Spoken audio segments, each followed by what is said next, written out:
Hello everyone, welcome to হেনামনির রান্নাঘর। আজ আমি চায়ের সঙ্গে খাওয়ার জন্য আটা এবং সুজি দিয়ে দারুণ খাস্তা বিস্কুট তৈরি করে দেখাবো। একদিন তৈরি করে বেশ কিছুদিন সংরক্ষণ করে খাওয়া যায়। আর তৈরি করে নেওয়া একদমই সহজ, বাড়িতে থাকা কয়েকটি উপকরণ দিয়েই তৈরি করে নেওয়া যায়। আপনাদের কাছে অনুরোধ পুরো ভিডিওটা দেখার জন্য, এবং আমার এই ভিডিওটি যদি ভালো লেগে থাকে ভিডিওতে একটি লাইক দিয়ে আমার পাশে থাকার জন্য অবশ্যই আমার চ্যানেলটিকে সাবস্ক্রাইব করে নেবেন। আর রেসিপি কেমন হয়েছে অবশ্যই কমেন্ট করে জানাবেন। আসুন তাহলে দেখে নিই আমি কিভাবে তৈরি করছি। এখানে একটি মিক্সিং জার নিয়েছি, আর নিয়ে নিচ্ছি 1 কাপ সুজি, এবং এর মধ্যে দিয়ে দেবো 1 কাপ আটা। যতটা সুজি নেবেন ততটাই আটা নিতে হবে। আর দিয়ে দিচ্ছি 1/2 কাপের থেকে একটু কম চিনি। চিনির পরিমাণটা আপনারা কম বেশি করে নিতে পারেন। আর দিয়ে দিচ্ছি 4টি এলাচ। এখন আমি ঢাকা দিয়ে সুন্দর করে গুঁড়ো করে নেব। আপনারা চাইলে আটাটা পরেও মেশাতে পারেন। আমি সমস্ত কিছু সুন্দরভাবে যাতে মিশে যায় তার জন্য এই সমস্ত উপকরণ একসঙ্গেই আমি গুঁড়ো করে নিয়েছি। এখানে একটি মিক্সিং বোল নিয়েছি, এখন এর মধ্যে ঢেলে নিলাম। আর দিয়ে দিচ্ছি অল্প একটু লবণ, এবং দিয়ে দিচ্ছি 4 টেবিল চামচ গুঁড়ো দুধ। আর এর মধ্যে কিছু আমি কাঠবাদাম এবং কাজু বাদাম কুচো দিয়ে দিলাম। আপনারা চাইলে বাদামও দিতে পারেন। আমার কাছে বাদামটা ছিল না, তাই আমি এই বাদামটা দিয়েছি। এখন এর মধ্যে দিয়ে দিচ্ছি 4 টেবিল চামচ ঘি। আপনারা ঘির পরিবর্তে তেলও ব্যবহার করতে পারেন, তবে এখন আমি ঘিটাকে আটার মধ্যে খুব সুন্দরভাবে মিশিয়ে নেব। একটু সময় নিয়ে মিশিয়ে নিতে হবে। আমি খুব সুন্দর করে মিশিয়ে নিয়েছি।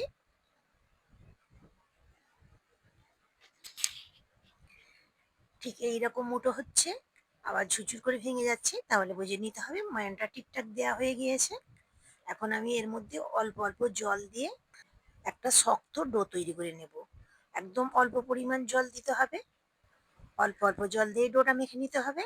একসঙ্গে বেশি করে জল দিতে যাবেন না, তাহলে ডোটা নরম হয়ে যেতে পারে। ঠিক এইরকম শক্ত ডো তৈরি করে নিয়েছি।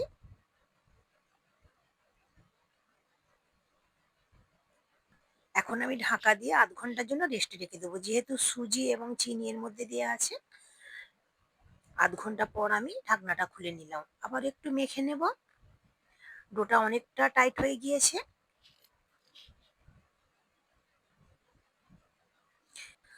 আমি এই ডোয়ের মধ্যে থেকে অল্প একটু ডো নিয়ে হাতের মধ্যে এইভাবে চেপে চেপে গোল আকারের শেপ দিয়ে নেব বিস্কুটে। আপনারা আপনাদের পছন্দ মতো শেপ দিয়ে নেবেন। এইভাবে একটু গোল করে নিচ্ছি, আর হাতের তালুর সাহায্যে এইভাবে একটু চ্যাপ্টা করে নিলেই তৈরি হয়ে যাবে। সাইডগুলো একটু সুন্দর করে নিয়েছি। একটা বিস্কুট আমার তৈরি করা হয়ে গিয়েছে, বাকিগুলোকে আমি একইভাবে তৈরি করে নেব। আরও একটু বিস্কুট তৈরি করে আপনাদের দেখিয়ে দিচ্ছি। বন্ধুরা, আমার এই ভিডিওটি যদি আপনাদের এতটুকুও ভালো লেগে থাকে, আপনাদের কাছে অনুরোধ প্লিজ আমার চ্যানেলটিকে সাবস্ক্রাইব করে দিবেন, এবং কমেন্ট অবশ্যই করে জানাবেন রেসিপি কেমন লেগেছে।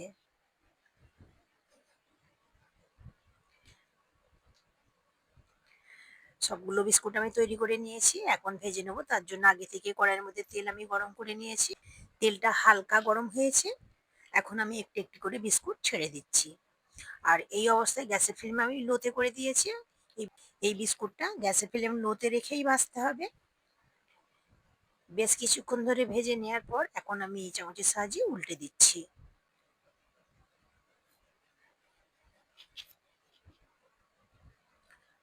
সমস্ত বিস্কুট উল্টে দেওয়ার পরে আমি 5 থেকে 6 মিনিট ধরে বিস্কুটটাকে গ্যাসের ফ্লেম লোতে রেখে খুব সুন্দর করে ভেজে নেব, যতক্ষণ না সুন্দর একটা লালচে কালার আসছে।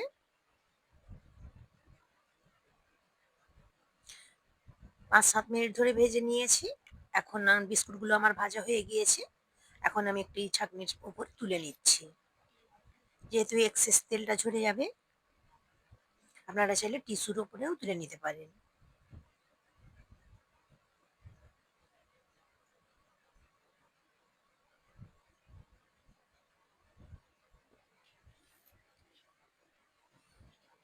বাকি বিস্কুটগুলো ভাজার আগে গ্যাসের ফ্লেমটা আমি একদম অফ করে দিয়েছি। কিছুক্ষণ তেলটা ঠান্ডা হয়ে যাওয়ার পর বাকি বিস্কুটগুলোকে আমি ভেজে নেব। কারণ তেলটা অনেকটাই হিট হয়ে গিয়েছে। এই অবস্থায় দিলে উপরটায় খুব তাড়াতাড়ি কালার চলে আসবে। সবগুলো বিস্কুট আমি ভেজে নিয়েছি। একটি প্লেটের মধ্যে আপনাদের পরিবেশন করে দেখাচ্ছি। এইভাবে একবার হলেও বাড়িতে বিস্কুট তৈরি করে দেখবেন। একদম খাস্তা মুচমুচে বিস্কুট তৈরি হয়। আর খেতে তো খুবই দারুণ লাগে। হেলদি একটা বিস্কুট। যেহেতু আমি আটা দিয়ে তৈরি করেছি। আর বিস্কুটটা একদিন তৈরি করে বেশ কিছুদিন রেখে আপনারা খেতে পারবেন।